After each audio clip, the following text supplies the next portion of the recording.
પછી હું વાત કરી, પહેલાં તો ગોલ નક્કી કરવો અને બીજું જે વાત છે પરિશ્રમ. તો મેં કહ્યું એમ કે સફળતાનો કોઈ શોર્ટકટ નથી, અને શોર્ટકટમાં આજના સમયમાં કેટલી જિંદગીઓ બરબાદ થઈ જતી આપણે જોઈએ છીએ. હા, બહુ ઇઝીલી પૈસા કમાવા છે, ડબલની સ્કીમ હોય શોર્ટકટમાં કે આમ કરી લેશું અને પૈસા મળી જશે, આને આમ કામ કર્યું ને જલ્દી પૈસા કમાઈ ગયા, તો એ ટૂંક જ સમયમાં વેર વિખેર થઈ જાય આખો પરિવાર. જે કંઈ સંપત્તિ હોય ને એ પણ જતી રહે છે. અને આપણા અહીંયા બેઠેલા જે કોઈ વડીલો છે એ જ્યારે સુરતમાં કદાચ પહેલી વાર આવ્યા ને, તો એ સમય અને અત્યારે અહીંથી આપણા બાળકો જે ઓસ્ટ્રેલિયા, કેનેડા, અમેરિકા જાય છે ને, બંનેનો સમય અત્યારે એક સરખો છે. એ વડીલો જ્યારે સુરતમાં આવ્યા ત્યારે પરિવાર મૂકીને એકલા આવેલા, ઘંટીની નીચે સૂઈ રહે, જ્યાં કામ કરતા હોય ત્યાં જ, ખાવા પીવાના કંઈ ઠેકાણા ન હોય. તો અત્યારે જે બાળકો વિદેશ જાય છે ને એની એ જ પરિસ્થિતિ છે. ભેગા મળીને ગમે ત્યાં સૂઈ રહે, ખાવાનું પણ બનાવવાનો સમય મળે ન મળે, પરિશ્રમ કરે.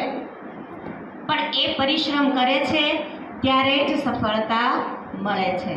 એટલે બીજાને જોઈને એમ થાય કે આને કેટલું સારું, પણ એને કેટલું સારું ક્યારે થયું હોય ને એને જ ખબર છે. આમને આમ કોઈને એટલું સારું થઈ જતું હોતું નથી. તો સખત અને સતત મહેનત, વારંવાર એક જ વસ્તુનું પુનરાવર્તન, મહેનત કરવી હોય તો એના માટે વારંવાર કરવું પડે. પરિશ્રમ કરતા હોય, એકવાર આપણને કદાચ સફળતા ન મળી તો નાસીપાસ ન થઈ જવું, ફરીવાર મહેનત કરવાની, બીજી વાર કરો, ત્રીજી વાર કરો, ચોથી વાર કરો તો સફળતા ચોક્કસ મળે છે. ત્રીજી વસ્તુ છે આત્મવિશ્વાસ અને ઈશ્વર પરનો વિશ્વાસ. બંને જરૂરી છે. જાત ઉપર વિશ્વાસ હોવો જોઈએ કે આનાથી આ કામ થાય છે તો મારાથી કેમ ન થાય, હું પણ કરી જ શકું ને, બરાબર. અને બીજું સાથે સાથે ઈશ્વર ઉપર વિશ્વાસ, આપણા ભગવાન ઉપર, આપણે જેમને માનતા હોઈએ એના પર પણ એટલો જ વિશ્વાસ રાખવો પડે. અને આપણે છે ને એ વિશ્વાસમાં કંઈક ખૂટીએ છીએ. એનું એક ઉદાહરણ આપું તમને. આપણે હોટલમાં જમવા માટે જઈએ, મેન્યુ કાર્ડ જોઈ અને એકવાર ઓર્ડર કરી દઈએ ને, પછી આપણે રાહ જોઈએ, ફરીવાર આપણે ઓર્ડર નથી કરતા. તમે કાર બુક કરાવી તો એકવાર બુકિંગ થઈ ગયું, ક્યારે ડિલિવરી મળે એની તમે રાહ જોશો, વારંવાર રિપીટ કરતા નથી. પણ એક આપણે ઈશ્વર ઉપરનો જે વિશ્વાસ છે ને એ રહેતો નથી.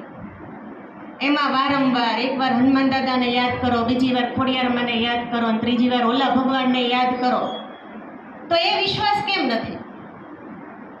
બીજું જાત ઉપર પણ એવું છે. આપણને વેઇટર ઉપર વિશ્વાસ છે કે આપણે જે ડીશ ઓર્ડર કરી એ જ ડીશ એ લઈને આવશે અને સમયસર લઈને આવશે. તો જેને ઓળખતા નથી એના પર વિશ્વાસ છે, અને આપણી જાત ઉપર આપણને વિશ્વાસ નથી. તો સફળતા માટે સાથે સાથે ઈશ્વર અને જાત ઉપર વિશ્વાસ રાખવો ને એ પણ સૌથી મહત્વની વસ્તુ છે. જાત ઉપર વિશ્વાસ રાખતા શીખો કે હું દુનિયાની શ્રેષ્ઠ વ્યક્તિ છું. આપણે પોતે શ્રેષ્ઠ છીએ ત્યારે જ શ્રેષ્ઠતાનું સર્જન થઈ શકે.